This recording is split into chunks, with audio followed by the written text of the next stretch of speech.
பயன்படுத்தின போதும், அவனுடைய அட்லஸை நான் பயன்படுத்தின போதும் சர்வ நிச்சயமா படுத்த போது தூக்கம் வந்தது. ஒரு மைசூர் பாக்கு வீட்டில் பண்ணிட்டு, அம்மா மைசூர் பாக்கு வேணுமா அப்படின்னு கேட்டால் அம்மா அடுத்த நிமிஷம் சொல்லுவாங்க, போய் உங்கள் அண்ணா தங்க எல்லாரையும் கூட்டிகிட்டு வா. சரி, அண்ணா தங்க எல்லாத்தையும் கூட்டிகிட்டு வரலான்னா அண்ணன் வரும்போது தங்க வர மாட்டா, தங்க வரும்போது அக்கா வர மாட்டாங்க. எல்லாரும் வரதுக்குள்ளே மத்தியான நேரம் சாப்பாட்டு நேரம் வந்துடும். சாப்பாட்டு நேரத்தில் எதுக்காக உட்காந்து சாப்பிடு? சரி, சாப்பிட்டாச்சு. அதுக்கப்புறம் இப்போ தானே சாப்பிட்டேன், அதுக்குள்ளே எதுக்கு ஸ்வீட்டு? போ. எனக்கு காத்துட்ருக்கிறது பழக்கமாக இருந்தது. ஒரு உணவுக்காக காத்துட்ருக்கிறது ரொம்ப சுவாரஸ்யமாக இருந்தது. உங்களுக்கு ஞாபகம் இருக்கா? அப்படி ஒரு பாடல் ஒரு காலத்தில் இருந்தது. தோசை அம்மா தோசை, அம்மா சுட்ட தோசை, அரிசி மாவும் உளுந்து மாவும் கலந்து சுட்ட தோசை. இது நர்சரி ரைம். ஆனால் எங்கள் ஊரில் இருந்த எக்கனாமிக் கண்டிஷன் பற்றின நர்சரி ரைம். அப்பாவுக்கு 4, அம்மாவுக்கு 3, அண்ணனுக்கு 2, பாப்பாவுக்கு 1. தின்ன தின்ன ஆசை, திருப்பி கேட்டா பூசை. ரைட்? எண்ணி சுட்ட அப்பம்னு ஒன்று சொல்லுவோம். இவ்வளோதான், இவ்வளோதான் உனக்குன்னு வச்சது. நீ அதிகமாக கேட்டால் யாருக்கோ இல்லை, அவ்வளோவே தான். வறுமை கிடையாது, ஏழ்மை கிடையாது, ஆரோக்கியமான சிக்கனம் அப்படின்னு ஒன்று உண்டு. ஹெல்த்தியான எக்கனாமிக் கண்டிஷன், பகிர்ந்து கொடுக்கறது. நிலாச்சோரெல்லாம் அதனால வந்தது தான். ஒத்தத்தையாக உட்காந்து சோறு போட்டால் எல்லாருக்கும் பத்தாது அப்படிங்கிறதுக்காக காலையில் பண்ண குழம்பு பொரியல் எல்லாத்தையும் ஒன்றா கலந்து பெருசையும் சின்னதையும் ஒன்றா உட்கார வச்சு ஆளுக்கு கொஞ்சம் கொஞ்சம் போட்டு இப்படி வழித்து சாப்பிட்டு முடிக்கிறதுக்குள்ளே பாட்டி எழுந்திரிச்சு போயிடுவாங்க. மிச்சதுக்கு தண்ணி குடிச்சிக்கோ அப்படிம்பாங்க. தண்ணி குடிச்சு சரியாயிடும். ஒன்றும் குறைஞ்சி போகலப்பா. இந்த சிக்கனத்தை சொல்லிக் கொடுக்க மறந்துட்டோம். ஒரு பொருளை அப்போ அந்த கையில் வச்சுக்கிட்டு அந்த மைசூர் பாக்கை வச்சுட்டு உட்காந்துட்டு இருக்கும்போது அம்மா கேட்பாங்க, அதான் வேணும்னு கேட்டு எத்தனை நேரமாக நச்சிட்டே இருந்த, திங்க வேண்டியது தானே அப்படிம்பாங்க. நான் சொன்ன பதில் எனக்கு இன்னும் ஞாபகம் இருக்கு. தின்னா தீந்து போயிடுமே. ரைட்? ஆனால் இப்போ என்ன பண்ணுறேன், பாக்ஸ் ஃபுல் ஆஃப் ஸ்வீட்டை வாங்கிட்டு வந்து என் ஒத்த குழந்தைகிட்ட கொடுக்குறேன். அது தான் தின்னு துப்பி கீழே போட்டு பிசுக்கி அடித்து எல்லாம் பண்ணி முடிக்கும்போது திகட்ட வாழ்க்கையை கொடுத்தீங்கன்னா திதிப்புன்னா தெரியாமல் போயிடும். திதிப்பு தெரியணும்னா திகட்டக்கூடாது.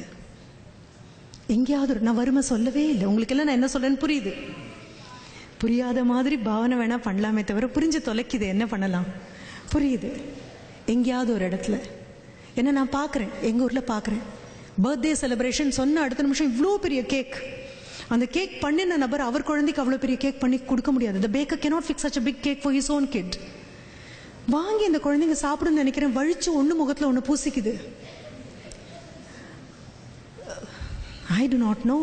நான் அப்போ அந்த பையன்கிட்ட சிரிச்சுட்டே கேட்டேன், ஐயோ கேக் எடுத்து முகத்தில் பூசிக்கிறேன், நாளைக்கு காலையில் பிரேக்ஃபாஸ்ட்டுக்கு என்னடா ஃபேர் அண்ட் லவ்லியா?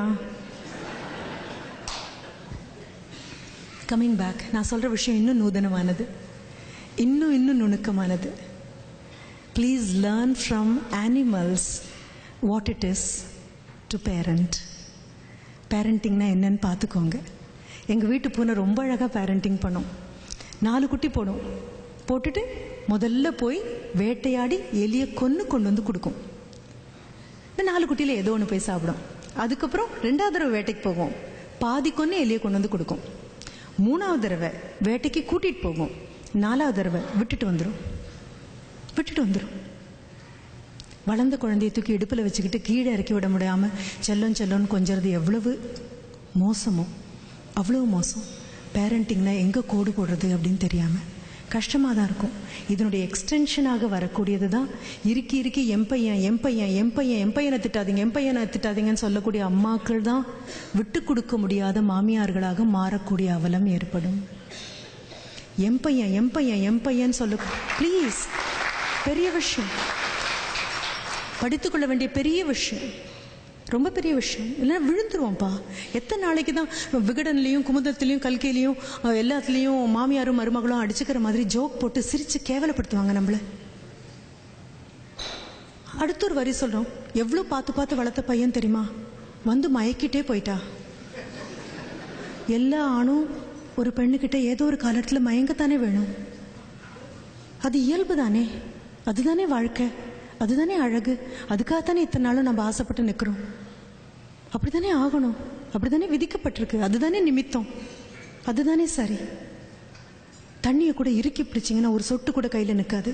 கொஞ்சம் குழிச்சு பிடிங்க, மிச்சம் நிற்கும். இடுப்பை விட்டு என்னைக்கு இறக்கணுமோ அப்போ இறக்கி விடுங்க. அவ்வளவே தான். சொல்லி வளங்க, பையனுக்கு சொல்லி வளங்க, பையனுக்கு சமைக்க சொல்லி கொடுத்து வளங்க. ஸோ தட் எங்கிருந்தோ வரக்கூடிய பெண் நாளைக்கு அழமாட்டா. உங்கள் பையனுக்கு பெண் பார்க்கும்போது அந்த சத்தியம் வாங்கிக்கோங்க, நம்ம வீட்டுக்கு வர குழந்தை கண்ணில் கண்ணீர் வராமல் நீ பார்த்துக்கணும். உங்கள் பையன் கண்ணில் கண்ணீர் வராமல் அவள் பார்த்துக்கணுங்கிறது அவங்க அம்மா அவகிட்ட வாங்க வேண்டிய வாக்குறுதி. எல்லாத்துக்கும் மேலே அம்மாவால் அம்மாவா மட்டும்தான் இருக்க முடியும், மனைவியால் அம்மாவாகவும் இருக்க முடியும். என் குழந்தைன்னு நான் ரசித்து அதனுடைய குறைகளெல்லாம் ஏற்றுக்கிட்டு நான் கொண்டாடுறது வேறு, அது சாதாரணம். நொந்து பெற்றிருக்கோம்ல, 1000 தப்புனாலும் நம்ம குழந்தை. சம்பந்தமே இல்லாத பெண் அத்தனையும் சகிச்சுட்டு வரா அப்படின்னா பெரிய விஷயம்ப்பா. The same holds good with boys also. ஆண்கள் பெண்கள் அப்படி வளர்க்குற வரைக்கும் பிரச்சனையே இல்லை. நான் சிரிச்சிட்டே தான் ஸ்டூடெண்ட்ஸ் கிட்ட சொன்னேன், ஆண்கள் ஆண்களாக இருப்பதற்கு பெண்கள் அனுமதிப்பது ஒன்றே தான் காரணம். பெண்கள் அனுமதிக்காவிட்டால் ஆண்கள் என்றோ மனிதர்களாக மாறியிருப்பார்கள். அதே மாதிரி தான் பெண்கள் பெண்களாக இருப்பதற்கு ஆண்கள் அனுமதித்ததே தான் காரணம். ஆண்கள் அனுமதி மறுத்தால் பெண்கள் என்றோ தெய்வங்களாக மாறியிருப்பார்கள். நிறைய தூரம் போகணும், செய்ய வேண்டிய வேலை ஏகப்பட்டது கிடக்கு. அமைதியாக உட்காந்து இத்தனை நேரம் கவனிச்சிங்க. சாப்பிட்ட சாப்பாடு ஜீரணமாயிருக்கும்னு நினைக்கிறேன். பனியும் கொஞ்சம் விலகி இருக்கும், கார்களும் இனிமேல் எடுக்கலாம். கூட்டிகிட்டு வந்ததுக்கு, சொன்னதெல்லாம் பொறுமையாக கேட்டதுக்கு நன்றி, வணக்கம்.